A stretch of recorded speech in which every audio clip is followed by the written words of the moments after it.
அன்பு நண்பர்களே, சட்டம் என்ன சொல்லுகிறதுன்ற நம்ம யூடியூப் சேனலில் இன்றைக்கி நாம் பார்க்க போகிறது, தமிழக வெற்றிக் கழகத்தில் உறுப்பினராக இருந்த, அதே போல் வழக்கறிஞர் பிரிவில் இணைச் செயலாளராக இருந்த ஞானசௌந்தரி என்பவரை கட்சியிலிருந்து நீக்கியது சம்பந்தப்பட்ட விஷயங்களுக்கு தான் பேச போகிறோம்.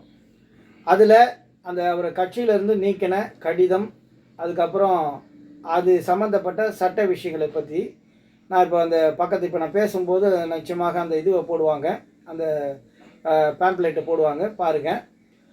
அதாவது நம்மளுடைய ஞானசௌந்தரி அவர்கள் ஒரு ஊழல் பிரச்சனை பற்றி, அதாவது கவர்மெண்ட் அட்வொகேட்டு நியமனத்தில் ஊழல் நடந்திருக்கிறதுன்ற விஷயத்தை பற்றி சென்னை உயர்நீதிமன்றத்தில் வழக்கு தொடுக்கிறாங்க. அதை தொடுக்கும்போது தனக்கு இன்டர்வியூ வைக்கல, அதே போல் தன்னை இன்டர்வியூக்கு கூப்பிடலன்றது தான் அவங்களோட குற்றச்சாட்டு.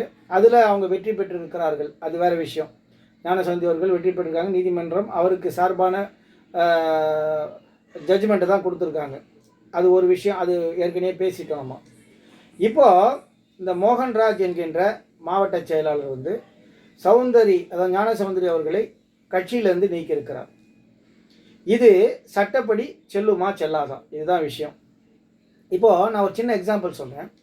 நீங்கள் ஒரு தாசில்தார்கிட்ட போகிறீங்க, தாசில்தார்கிட்ட ஒரு சர்டிஃபிகேட் வாங்குறீங்க, அதாவது ஒரு ஜாதி சான்றிதழோ அல்லது வேறு ஏதாவது கல்வி சான்றிதழோ அல்லது இன்கம் சான்றிதழோ ஏதோ ஒன்று தாசில்தார்கிட்ட வாங்குறீங்க. வாங்கின பிறகு அதை ரத்து செய்ய வேண்டும் அப்படின்னா அந்த தாசில்தாரோடைய பியூனோ இல்லை தாசில்தாருக்கு கீழே இருக்கக்கூடிய டெபுட்டி தாசில்தாரோ வேறு யாருன்னா அதை ரத்து பண்ண முடியுமா சட்டப்படி அப்படின்னு சொன்னீங்கன்னா நீங்களே சொல்லுங்கள், சட்டப்படி ரத்து பண்ண முடியுமா? முடியாது. தாசில்தார் ரத்து செய்ய வேண்டும் அல்லது அதுக்கு மேலே பதவியில் இருக்கவங்க தான் ரத்து செய்ய முடியும். இப்போது இந்த ஞானசௌந்தரி என்கின்ற அந்த நபருக்கு, அந்த பெண்மணிக்கு யார் அவருக்கு ஐடி கார்டு கொடுத்தாங்க, யார் கட்சியில் சேர்த்தார் அப்படின்னா தளபதி விஜய் அவர்கள். தமிழக வெற்றிக் கழகத்துடைய தலைவர் யாருன்னா, இப்போதைக்கு தலைவராக இருப்பவர் தமிழக வெற்றிக் கழகத்துக்கு திரு ஜோசப் விஜய் அவர்கள் தான். அவர் மாண்புமிகு முதலமைச்சராகவும் தமிழ்நாட்டுக்கு இருக்கிறார், அது எல்லாருக்கும் தெரிஞ்ச விஷயம். அப்படி அந்த கட்சியின் தலைவர் ஐடி கார்டு கொடுத்துருக்காருன்னா, ஏதாவது கட்சிக்கு புறம்பாக ஏதாவது செயல்பட்டாலோ ஒழுங்கினமாக செயல்பட்டாலோ அவர் தான் ஷோகாஸ் நோட்டீஸ் கொடுக்கணும். ஷோகாஸ் நோட்டீஸ் கொடுத்து விசாரணை பண்ணி அந்த சம்மந்தப்பட்டவர் தவறு செய்திருந்தால் கட்சியை விட்டு நீக்கணும். அல்லது முதல்ல ஒரு டெம்பரவரியாக கட்சியை விட்டு நீக்கிட்டு அதுக்கப்புறம் கூட என்கொயரி பண்ணி அதுக்கப்புறம் டிசைட் பண்ணணும். இதை யார் பண்ணணும் அப்படின்னா அந்த கட்சியின் தலைவர் மட்டும்தான் பண்ண முடியும். இது சட்ட விதி. இது எல்லா கட்சிகளுக்கும் இப்படி தான் விதி இருக்கிறது. சில கட்சிகள் என்ன பண்ணுவாங்கன்னா ஒரு கமிட்டி போட்டு அந்த கமிட்டியில் விசாரிக்க சொல்லி அந்த கமிட்டியோட அறிக்கையின் பேரில் தலைவர் முடிவெடுக்கலாம் அல்லது பொதுச் செயலாளர் முடிவெடுக்கலாம். ஒன்றும் இல்லை, சிம்பிள் எக்ஸாம்பிள் இப்போ நடந்த சம்பவங்களை சொல்கிறேன். சோழிங்கநல்லூர் தொகுதியில் மாவட்ட செயலாளர் திரு KP கந்தன் என்பவர், முன்னாள் எம்எல்ஏவாக இருந்தவர் என்ன பண்ணுறாரு, கட்சியை விட்டு வெளியில் வந்துடுறார். அவரை அதிமுக கட்சியிலேருந்து யார் நீக்கிறாங்கன்னா திரு எடப்பாடி ஐயா அவர்கள் தான் அவர் அதிமுக கட்சியிலேருந்து நீக்கிறார். ஏன்னா அதுதான் ப்ரொசீஜர். இப்போ இந்த இடத்தில் தமிழக வெற்றிக் கழகத்தில் இந்த மாவட்ட செயலாளர் தலைவர் தளபதி விஜய் அவர்களுடைய பவரை எடுத்துக்கிட்டு அவர் நீக்கம் செய்ய முடியுமா அப்படின்னா சட்டப்படி முடியாது. அதே போல் தலைவருடைய அதிகாரத்தை டெலிகேட் நாங்கள் சொல்லுவோம், டெலிகேட்டு சப்டெலிகேட்டுன்னு சொல்லுவோம். அதை மற்றவங்களுக்கு மாற்றி கொடுக்க முடியுமா அப்படின்னா சட்டப்படி அது நடக்காது, சட்டப்படி முடியாது. இப்போ இந்த சௌந்தரி மேடம் ஒரு நோட்டீஸ் அனுப்பியிருக்காங்க. சட்டப்படி இந்த மோகன்ராஜ் அவர்கள் மாவட்ட செயலாளர் என்னை நீக்கியது தவறு அப்படின்னு நோட்டீஸ் அனுப்பியிருக்காங்க. யாருக்குன்னா அனுப்பியிருக்காங்கன்னா அந்த நோட்டீஸை கூட உங்களுக்கு நான் இதில் பதிவிடுறேன். அந்த நோட்டீஸில் அவங்க சொல்லப்பட்ட விஷயம் என்னவென்றால், ஜோசப் விஜய் சாருக்கும் சரி, ஆனந்த் சாருக்கும் சரி, மோகன்ராஜ் சாருக்கும் சரி, 3 பேருக்குமே அனுப்பிச்சிருக்காங்க. தலைவர், பொதுச் செயலாளர், அப்புறம் அந்த மாவட்ட செயலாளர் எல்லாருக்குமே அனுப்பியிருக்காங்க. என்னென்னா, இந்த மோகன்ராஜ் அவர்கள் சட்டப்படி என்னை நீக்குவதற்கு அதிகாரம் இல்லை. அதே போல் தளபதி விஜய் அவர்கள், அதாவது அந்த தலைவர், அதாவது தமிழக வெற்றிக் கழகத்தின் தலைவர் என்னை நீக்குவதாக இருந்தாலும் சட்ட முறையாக நீக்க முடியாது. சட்டப்படி எனக்கு ஷோகாஸ் நோட்டீஸ் கொடுத்துட்டு தான் நீக்க முடியும்னு தெளிவாக சொல்லியிருக்காங்க. அவர்கள் சிவில் ஷூட்டு போனாங்கன்னா, அதுவும் இந்தியன் எலெக்ஷன் கமிஷனை பார்ட்டியாக போட்டு போனாங்கன்னா கண்டிப்பாக அந்த வழக்கில் வெற்றி பெறுவார்கள்.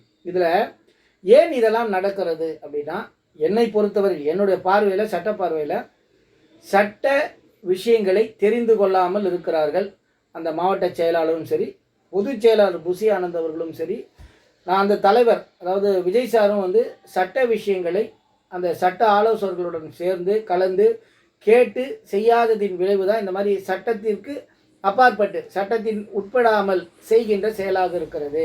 ஏற்கனவே இதே போல் பல மாவட்ட செயலாளர்கள் வந்து வெவ்வேறு காரணங்களுக்காக பல பேரை நீக்கியதாக நான் செய்திகளெல்லாம் கூட பார்த்தேன். அந்த சம்பந்தப்பட்டவர்கள் வழக்கு போட்டாங்கன்னா நிச்சயமாக அது எல்லாமே செல்லாததாக போயிடும்.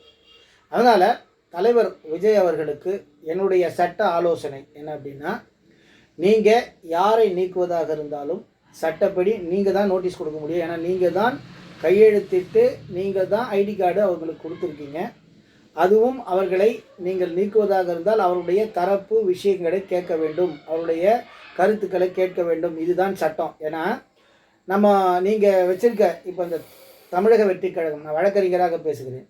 தமிழக வெற்றிக் கழகம் என்பது ஒருத்தருக்கு சொந்தமானதல்ல. அது ஒரு தனி சட்ட நபர். அதாவது சங்கமாக இருக்கட்டும், கட்சியாக இருக்கட்டும், அது ஒருத்தருக்கானது அல்ல. இன்றைக்கி தளபதி விஜய் அவர்கள் இருக்கிறார் முதலமைச்சராக. நாளைக்கு வேறு யார் வேணாலும் வரலாம் அந்த பதவிக்கு. அந்த கட்சி என்பது தனி சட்ட நபர். அந்த கட்சிக்கு என்று சட்ட நடவடிக்கைகள் இருக்கிறது. அது பிரகாரம் தான் செய்ய முடியும். ஏனா தானோன்னு திரு மோகன்ராஜ் அவர்கள் நோட்டீஸ் அனுப்பிச்சிருக்காரு பாருங்க. அதாவது நம்ம ஞானசுந்தரி சகோதரி அவர்கள் நினைத்தால் இந்த மோகன்ராஜ் சார் பேரில் வந்து கிரிமினல் கேஸே வந்து ஃபைல் பண்ண முடியும். ஏன்னா திரு ஜோசப் விஜய் அவர்களுடைய, அதாவது அந்த கட்சியின் தலைவர் மாண்புமிகு முதலமைச்சர் உடைய அதிகாரம், இப்போ முதலமைச்சராக சொல்லலை, பட் முதலமைச்சராக இருக்கிறார். பட் அந்த கட்சி தலைவர் என்கின்ற பொறுப்பில் இருக்கின்ற அவருடைய அதிகாரத்தை இவர் சட்டத்திற்கு முரணாக எடுத்து இந்த மாதிரி ஒரு நீக்கத்தை போட்டிருக்கார் அப்படின்னா அது சட்டத்திற்கு மட்டுமல்ல, காம்பன்சேஷனும் இந்த அம்மா கேட்கலாம். அவர் பேரில், யார் மோகன்ராஜ் சார் பேரில் கேட்கலாம். அதை அனுமதித்தால் ஆனந்த் சார் மேலேயும் கேட்கலாம், திரு விஜய் சார் மேலேயும் காம்பன்சேஷன் கேட்டும் கேஸ் ஃபைல் பண்ணலாம். ஏன்னா இவங்களுக்கு தெரிகிற ஏன்னா இப்போ தான் புதுசாக வந்திருக்காங்க, அவங்களுக்கு நிறைய சட்ட ஆலோசனைலாம் நிறைய பேர் சொல்லியிருக்க மாட்டாங்க. அதனால தான் நான் சொல்கிறேன், எதையுமே சட்டப்படி செய்ய வேண்டும். அதுதான் முக்கியமான விஷயம். ரமேஷ் மணிகண்டன், உயர்நீதிமன்ற வழக்கறிஞர். நன்றி.